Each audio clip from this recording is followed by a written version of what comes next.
Hello everyone, আপনারা সকলে কেমন আছেন? অনেকের মধ্যে প্রশ্ন হলো, অনেক কিছুই তো আসতেছে, সোনি সাব নাকি রিপ্লে নেওয়ার চেষ্টা করতেছে, বালবিল 5 আসতেছে, আলাদিন 4 আসার কথা, আরো কত কি। কিন্তু এখন অনেকের প্রশ্ন হলো, আলিবাবা চ্যাপ্টার 3 আসতে পারে? আমার মত হচ্ছে যে যখন আলিবাবা আসে, দাস্তানি খাবন বা এক আন্দাজ এইরকম একটা আসে, তখন কিন্তু তারা অনেক বাজেট দিয়ে বানিয়েছে, সেই তুলনায় তারা সেরকম বাজেট তুলতে পারেনি।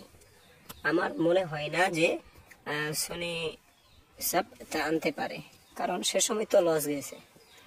লস চাইনি, ঠিক আছে, কিন্তু যে পরিমাণ তারা খরচ করেছে, যে পরিমাণ খরচ করেছে সেই পরিমাণ ওঠে নাই। এখন যদি সেই পরিমাণ না ওঠে, তাহলে তারা কিভাবেই বা এরকম ভাবে তারা এত বড় রিস্ক নিতে পারে? এটাই হলো মূল কথা।